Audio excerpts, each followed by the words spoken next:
And we're live. Dame, what are you alluding to that you had in your head about Disney being evil? Or is that just you believe there's got to be something evil? Oh no, it's funny. I mean, it's very much very similar to the individuals that you come in contact with on a day-to-day basis. A person that will put themselves out there as if they do no wrong, as if they love nothing but the world and everything is pure, and then that dirt comes up.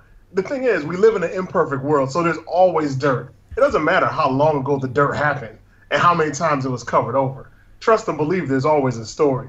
But when you're thinking of Disney, you're thinking of family fun. So nobody's really thinking of a dirty story. Are we talking about anti-Semitism? It doesn't exist. No, I was about to get to the anti-Semitism. So if Walt Disney lived to be like 99, 100 years old, and he was the old Mickey Mouse inventor in like 1999, there would have been huge problems with Disney movies, because people would have been like, you guys are watching this movie about mermaids while this guy just put a 6-hour video on YouTube or the internet about how much he hates Jews. Like, come on, that's ridiculous. Like, it's only because he died in the 50s that people are cool with it, you know? Or yeah, Family Guy's got a...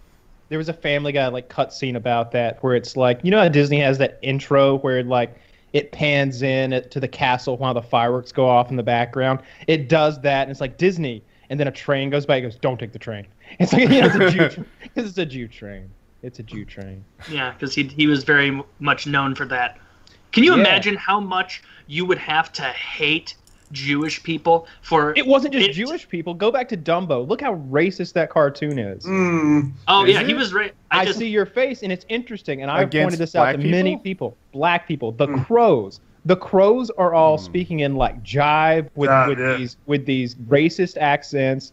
And I remember my doctor. I had a what was his name? Oh, he was Korean or something. Haddock. His Dr. Haddock. And the examination room that I would go to him when I was a kid, I had like nasal congestion, so he'd take this squirt thing and like squirt saline like into my nose very violently. I hated it as a kid, very painful. And I just remember looking up and seeing all those racist crows. Just they were always on The Office and they were always watching. It's funny as a kid, you don't notice shit like that at all. You're just like, man, look at these 3 upbeat crows. I like these characters. And then you go back and watch they it like later. Dumbo at least. Now he's got some friends. My favorite character. That's your character. thought process as a kid. You're like, okay, well, he's got 3 crows. Like, he's got to get back on his feet. It's all right. You know, before this, there's the Blue Island. Bear in Jungle Book filled a similar role. He was like a jazz guy. That's a white man. That's Baloo? Is that Baloo. his name? Baloo?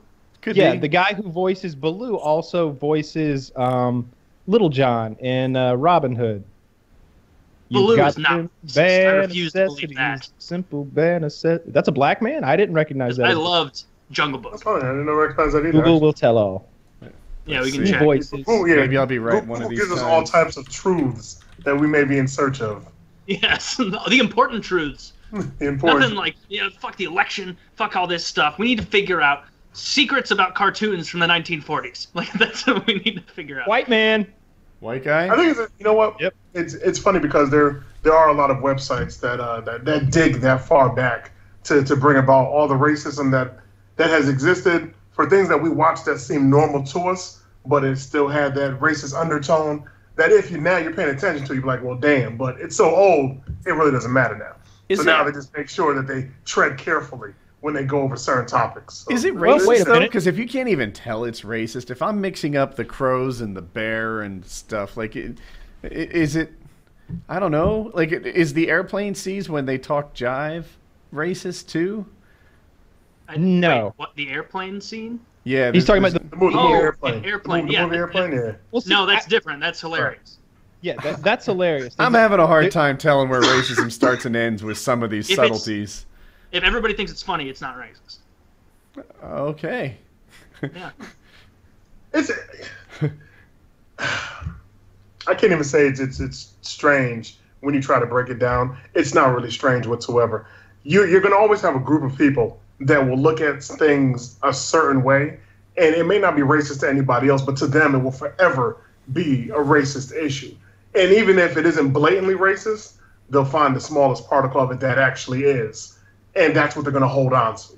So even now in 2016, we can have a regular conversation and we can talk about a lot of things under the sun. But if somebody else was to hear the conversation, they'll be like, oh, well, why did Dame allow that to be said? Because that was just racist. You know what I'm saying? I think that the truth is that if it's racist, you know it when you see it. I think that's what's going on here. So I think maybe why don't we watch a little bit of the Racist Crows and see how racist I like they that. are. Oh, because I haven't watched this shit since I was 9, but I remember as a 9-year-old being like, why are there no white men voicing these crows? You thought about that at 9? No, but I definitely noticed last time I saw this that this was racist. Oh, I forgot about the mouse. I like the mouse a lot too. Mouse action. All right, you guys ready? So what we do is we queue up at 0, then we say 1, 2, 3, play. Oh, okay. All right, are you ready? Yep. 1, 2, 3, play. Dumbo, the ninth wonder of the universe, the world's only flying elephant.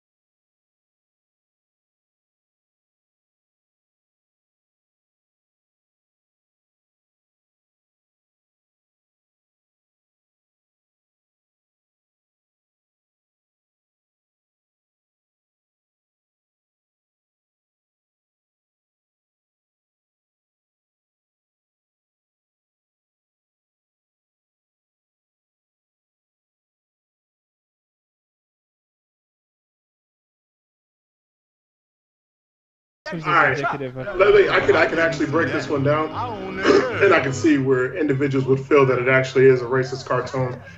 If you notice a little bit earlier into the cartoon when the crow was actually flying down, and he was singing, and he said, "I saw an elephant fly." In the background, you hear, "What did you say, boy?" And then he says it again, "I seen an elephant fly." And so that is something right there where for a lot of African Americans, that would be a problem.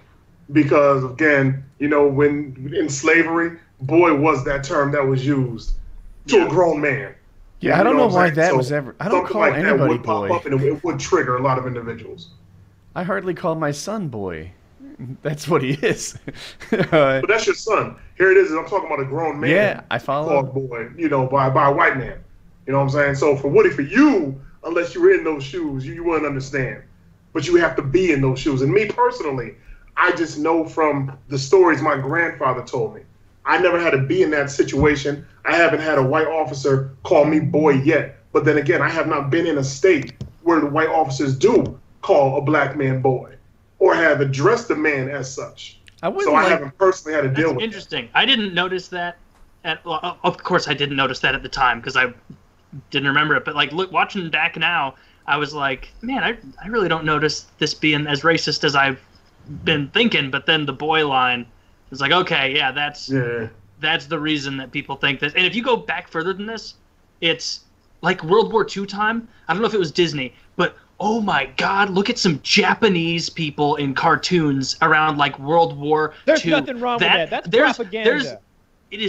That is propaganda, and it was we needed that. Good propaganda. I don't care what anybody says. During war times, especially World War II, I'm all for internment camps, any kind of racist propaganda, whatever we need to get into the minds of the general populace so they swing those hammers a little bit faster and they dig those holes a little bit quicker. Because if they don't, we all fucking die, and they're going to be chopping our heads off with katanas. Yeah, we need horrible cartoons about them. Yeah, that's going to solve it. Yeah.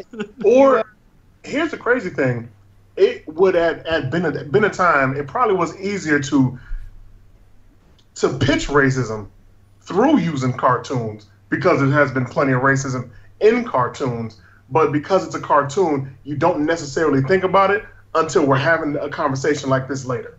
Especially when it's like animals, because your first thought isn't like, oh, that's a black guy. It's just, oh, that's a crow that's talking like a black guy. Like, it doesn't click.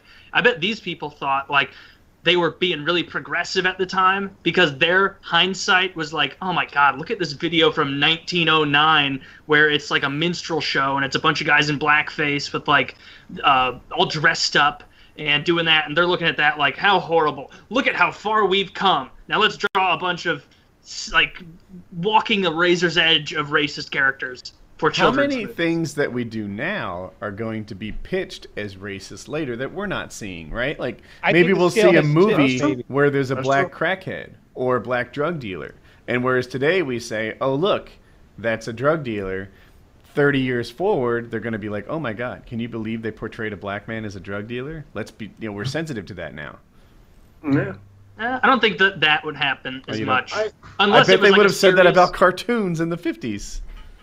No. There's got to be stuff. I just don't see that. I'm trying to think of an example. I don't think the example of a drug dealer is a good one because you see drug dealers of every shade and color on and all sorts of NCIS or whatever. I forget if it was Chris Rock or Chris Tucker who portrayed a crackhead in the movie New Jack City.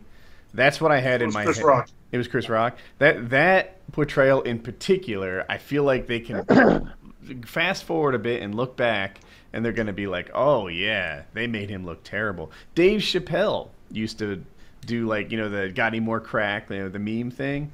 I feel like we might look at that as a future more sensitive self and be like, yeah, that's not how you should portray black people.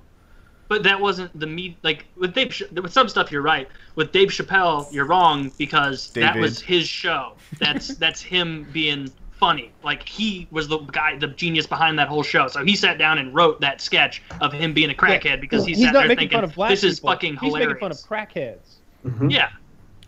What I'm saying is I feel like we can't. We're viewing it through this 2016 lens.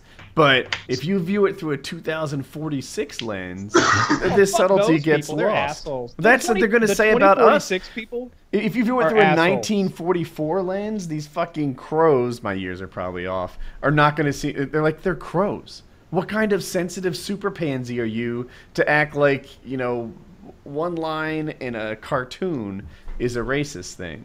Or maybe it goes back the other way. Mm-hmm. Maybe 50 years from now, they look back at us and say, wow, they really went too far the other way, didn't they? Nobody could really say anything. I'm glad that Trump won and started the American empire, and we took over Brazil, burnt out all those brownies, and now things are all good.